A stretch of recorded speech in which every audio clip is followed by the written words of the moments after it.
Thank you, Jill. Okay. Well, if you came in early enough to hear the last bit of the music before we opened up, you would have heard the Dalai Lama reciting a kind of version of the Bodhisattva vow uh, from Shantideva, actually. And there are other versions of it, but essentially he said, for as long as space endures and for as long as living beings remain, until then may I too abide to dispel the misery of the world. That's a version of what the Tibetans and the Mahayana Buddhists call the Bodhisattva vow. It's a vow they take. And I want to talk about the wisdom and power of vows today, and then relate it, of course, to where we're heading with in this virtual space for grace.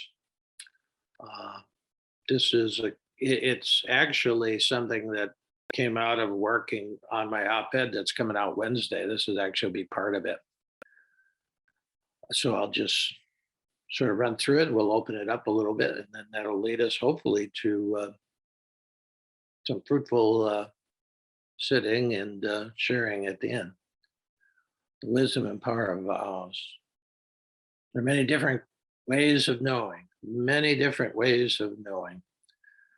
Our postmodern culture thinks that thinking is the only way to know anything, the only way to gain knowledge.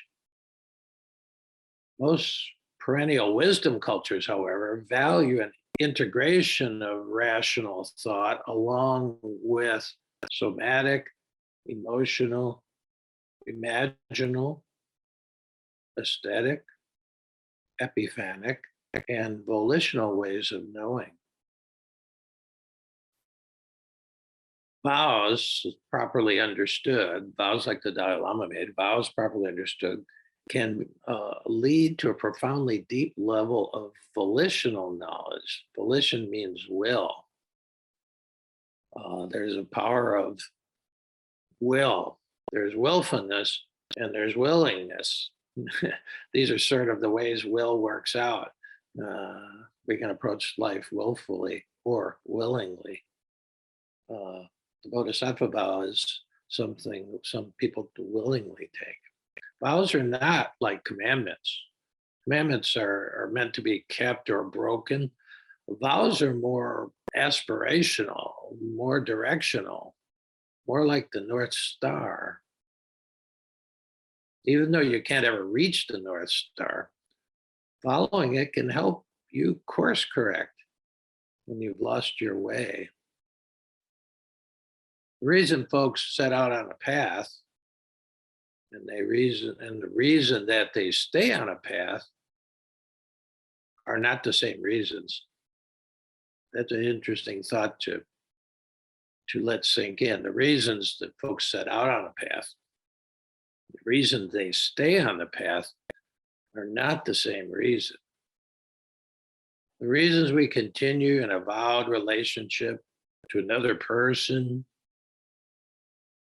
to a friendship, to a community, or to the transcendent, the spiritual path, the reasons must change and grow. Reasons must change, but the vows remain the same. That's an interesting thing too. The reason we can, when we make a vow, the reason we made the vow, the reason we entered a path, is not the same reason that keeps us on the path.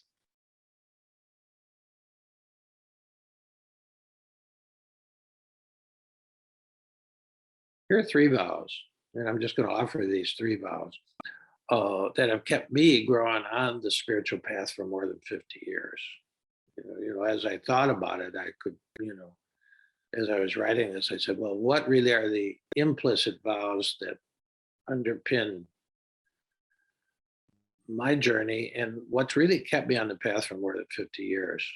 Through all of the spiritual weather, difficulty, I've experienced it all: difficulty, boredom, doubts, depression, and really serious wrong turns into a lot of blind alleys, into the deserts.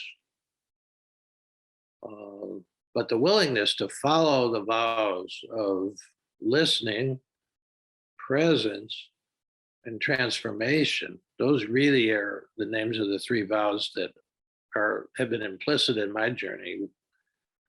Listening, a vow of listening, a vow of presence, and a vow of transformation. Those vows have pulled me out of many a ditch and back onto the path. That's all I could say.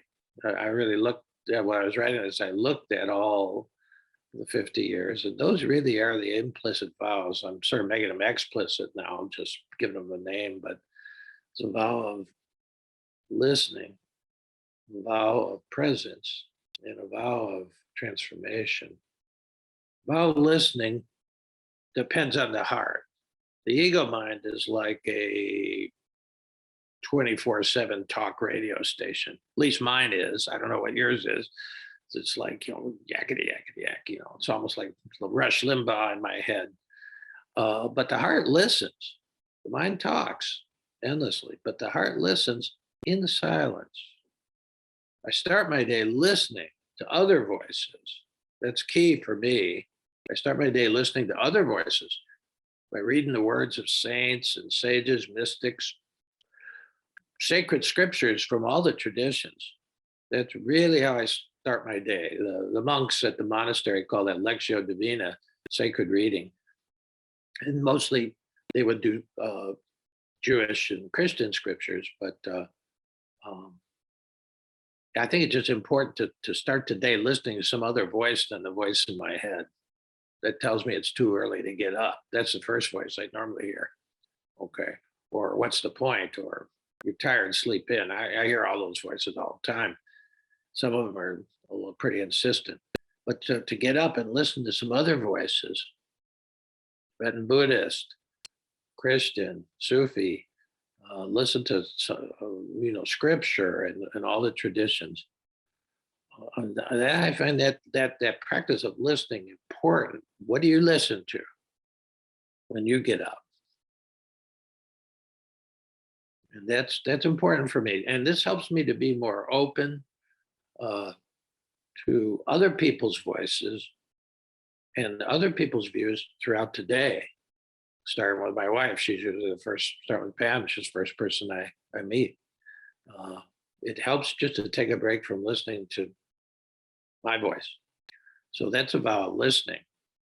Lectio Divina, they call it at the monastery, but it just means, it doesn't mean reading a lot, although I push it pretty much because I can do that. But people in the active life, maybe you read one poem. That's where a poetry collection is really helpful.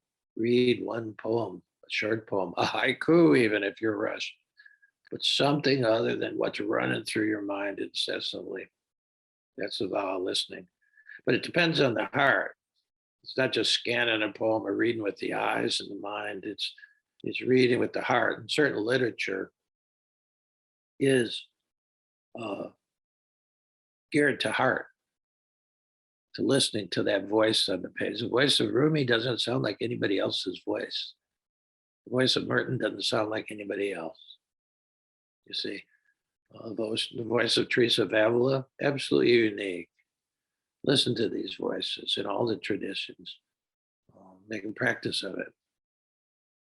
The vow of presence is about showing up and letting go, which seem to be actually kind of two contradictory things, but they really aren't. The voice of presence, the vow of presence. To take a vow of presence means to show up and to let go in that order. My first Zen teacher said, it takes great effort to get up and put your butt on the cushion. But once you've got there, once you're shown up, all effort has to end. That's the letting go part.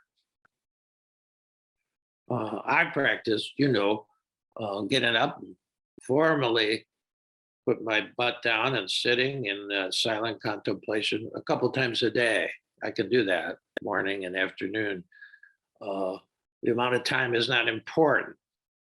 The important thing is to take a vow as you're going to show up. For the time is not the important thing. That you sit down, you show up formally, and then you let go. The more I show up and let go, the stronger the presence of the spirit becomes. It's the interesting thing. It's not about time. We're talking about relating to when you're doing talking about presence and a contemplative practice. You're relating to the transcendent. You're relating to eternity, and so time. It's important, I mean, relatively important. It's not absolutely important. Showing up is keep showing up, and then let go, even if it's only for 5 minutes. You know, we do longer. We'll do 20 minutes in a bit. That's a nice length of time, but it's not perfect. Or it's the one Tibetan I know says, "Why is 20 minutes?" It's like a Western Standard Time for meditation. He said, "There's no time when you're talking about meditation, you know." But the important thing is you do show up ritually. It's nice to have a prayer space. It's kind of a ritual space, even if it's in a walk-in closet or just a corner of the room where you have your cushion or your chair and you sit down, you show up, and then you totally let go for as long as you can. It's great if you can spend more time, but even before you rush off and get breakfast and go off to the office or go to a meeting or whatever, that you have this time again, this moment, this naked now time of just letting go of everything. We're going to work on that, of course, when we do an intensive. In a couple weeks, I'm doing a session with 4 people here, if COVID allowing, and all the other situations allowing, and we'll sit for 40, 20-minute periods in 5 days. It's intense. It's an initiation kind of experience, and we'll just be practicing that, showing up, letting go. Anything else is in your own mind, your own creation. We'll just show up and let go over and over and over again. And that has an effect. That actually is a kind of initiatory experience. But it's great if you can do it, but to sit for 5 minutes like that in the morning, before you start moving, before you start planning and having to deal with your daily to-dos, key. And this sentence that came out, over time, if you do this, the ultimate mystery, which is what you're sitting with the transcendent at this time. The ultimate mystery becomes more like the ultimate presence. So it's hard to say into words what it's like after 50 years of this, but it's just that feeling like I'm sitting with a friend here. It's just as real as looking at you guys and seeing the friends out there. So that's the vow of presence, about showing up and letting go. And then finally, the vow of transformation is really about aspiration. It's an aspirational vow. St. Athanasius, who was a 4th century a bishop in Alexandria, he urged us to make this the great vow, this vow of total transformation. He's quoted as saying, this is a famous quote. He said, "The divine became human so that humans would become divine." Let that sink in. And he was like in the forefront. There was a lot of, the Arian heresy was going around and whatever. After about, 300 years after, of the Jesus way, they started getting confused. And he was trying to focus people and say, hey, our job is to vow to be transformed. The divine took human form so that humans could know that it would be possible to transform, to become divine. whatever that means. Okay. In other words, transformation is possible. Not only is it possible, it's what we're here for. That's really sort of the heart of what Jesus was trying to manifest, trying to show us the way. He was the way. He said, what it looks like to be transformed. Buddha, of course, did it in his own way. Merton said it this way, and now it was a month before he died. He was giving a conference to a bunch of monastics in New Delhi, and he ended his talk. He said, "Brothers and sisters," he said, "in the end, what we have to be is what we are." And Merton really was saying the same thing as Athanasius there, that we have this seed of divinity in us. You can call it the Buddha nature, you can call it whatever you want to call it, depending on your tradition, but the perennial wisdom traditions believe that we have something in us that is meant to be manifested. And so that's the vow of transformation. Like, that's what I want out of this work. That's what this group does to me every week. It's a kind of transformative thing just to be in your presence.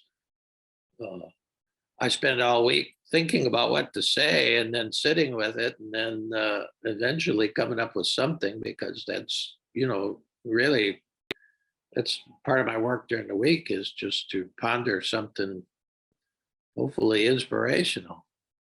Well, I don't think there's anything more inspirational than thinking about what you intend to do with your life. And vows are intentional. You can make vows in the, Pam and I made vows at St. Joe's in Catholic Church in Homeland more than 50 years ago. Neither one of us can remember the vows. I'm pretty sure there were standard Catholic vows that, boilerplate ones. But about, 40 years into our marriage, trying to keep a relationship together without in explicit vows, it just, things broke down. You get really lost. And so that's when we put our own marriage vows together. And it really helps. It's hard to go, you learn a lot when you actually try to proceed intentionally. So, this is a chance to think about what you intend to do. The last bit of this thing, and it'll be out Monday. At the end of the day, our postmodern culture asks, what's in your wallet? At the end of this life, wisdom will ask, what were your vows? So here's the difference between that. You all see the capital one N. What's in your wallet? I mean, that really is what our culture is asking. But at the end of your life, at the end of this life, at the end of this incarnation, wisdom will ask, what were your vows?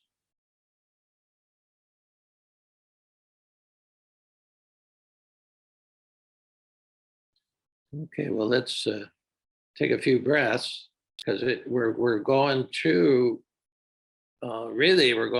we've been practicing the first vow of listening here. Listening to kind of a talk or whatever you read, but this is a talk, listening to talk with the ear of your heart. Now we're going into the second vow with actually practicing it, the vow of presence. You did show up. All right. That's not inconsequential. Here you are. And we're going to now show up to be present to the transcendent, to the ultimate mystery, God, whatever you call it. Okay. And we'll be practicing this second vow. Okay. So let's breathe our way and give Jill a chance to end the recording.